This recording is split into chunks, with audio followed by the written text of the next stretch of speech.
I didn't protect them. I used to, I would tell my daughter like fictional Bible stories. I would say, like I said, Jesus turned water to wine.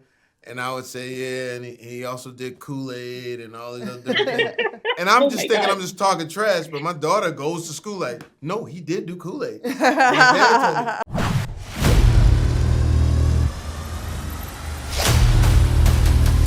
Go. Mom! Come on, get in the car, come on, guys. Wait, did you see what we just saw? Did you see what we just did? What is going on? We were operatives for the CIA. Like Jason Bourne? But we remember stuff. Yeah. We've been compromised. We're gonna fix all that.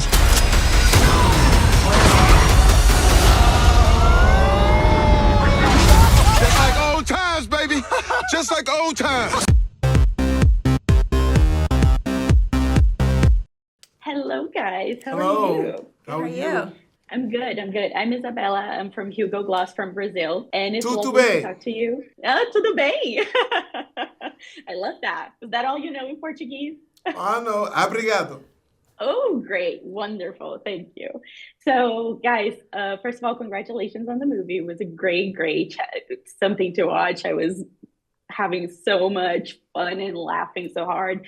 And I wanted to ask you, Cameron, first. This is a back to action for both of you, actually. But I wanted to ask Cameron, why did you decide that this was the project that made you want to go back to acting?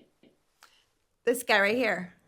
Seriously, that's just really honestly, it wasn't even a conversation in my home until this was brought to me. And then Benj, my husband, and I started talking about maybe it would be good to switch it up for the family a little bit. But that's only because I knew that if I'm going to go back to making a movie, if I'm going to leave my home for 10 hours out of the day, not be with my family, I have to be with somebody who, I know I'm going to get the, first, the best, the highest level of talent, the best partner, the in a film that I know I really believed that was going to be entertaining and that we could do it together. And, it's a privilege to make films, and it's a privilege to get to make movies like this big. And for Netflix, everybody in the world's going to see it. It's such an honor. I love it. Jamie, you also basically came back to action with this film after your coma and everything that happened with your health. How did it feel to be able to finish this project and say, here it is, world, take it, watch it? How you feel to finally let people see? It's amazing. We saw it with an audience in Berlin. They went crazy for it, and that's the good juice. It's like, listen, our business can be so unpredictable. And even the process of making the movie, you still have your fingers crossed that it turns out great. But Seth Gordon, our director, did a great job. And boom, the movie makes the comeback sweeter. Yeah. You know what I mean? It's really dope. And all of that energy, we're able to pay it back with a great film.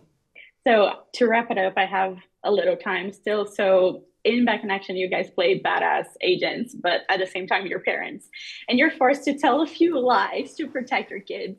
I wanted to know, what's the biggest, the funniest, the weirdest lie you guys had to tell your own kids to protect them from something or to spare them from something? I didn't protect them. I used to, I would tell my daughter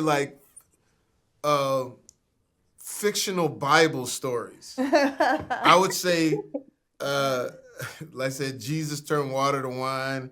And I would say, yeah, and he also did Kool-Aid and all these other different things. And I'm just thinking I'm just talking trash, but my daughter goes to school like, no, he did do Kool-Aid. My dad told me. So it'd be certain things like that. So that was it. But lying to him now, we keep it real. I love that. What about you, Cameron? Well, I believe it's important to just be really honest with your kids. So one of my favorite things is just really going into a lot of detail to explain something to my daughter. And then all of a sudden she just looks at me and she's like, are we going to get French fries when we get to, you know what I mean? Like she's like, I'm not interested. Go ahead. Yeah. Can't believe they were spies. No way.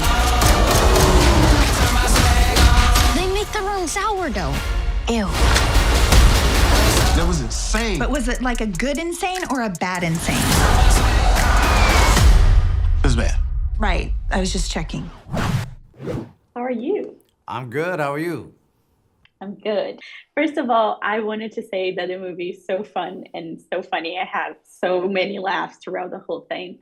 And I was wondering, you have put an amazing cast together from Jamie and Cameron to Glenn and Andrew. What was it like for you to direct these amazingly talented people? Overall, it was just an honor to work with this cast. They're so talented and so funny.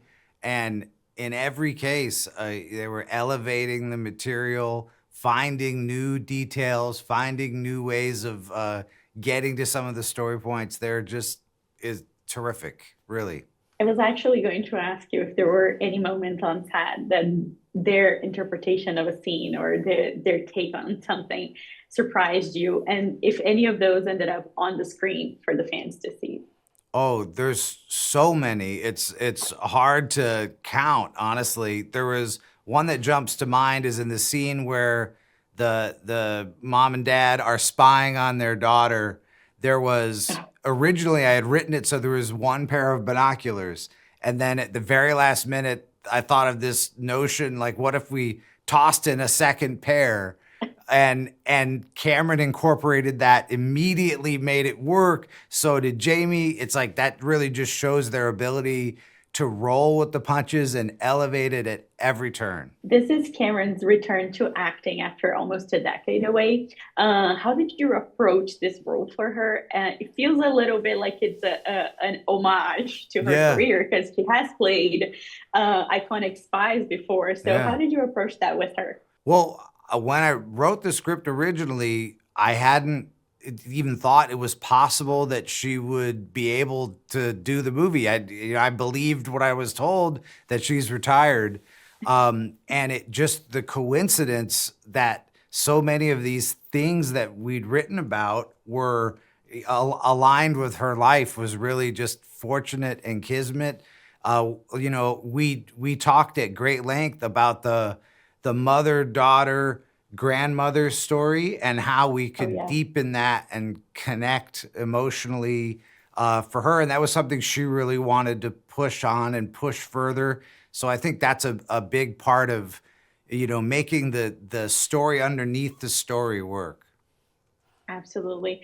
I was talking to Cameron and Jamie earlier, and they mentioned that what made them want to work in this project was each other. Yeah.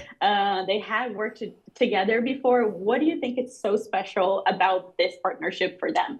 I think that their friendship is so deep and so, it's really a lifelong friendship. And I think they haven't been given the opportunity before to show this side of themselves together on screen.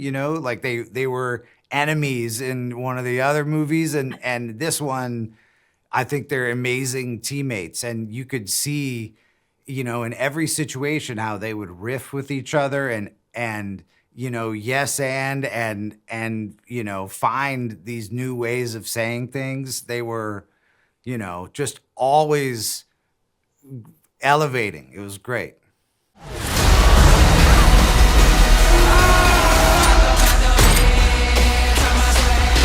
Is the cable broken? Is that why you boomers are out this late? Boomers. Yes, Karen. Boomers. We're not boomers, okay? We're Gen X, if anything. Let's go. Let's get out of here.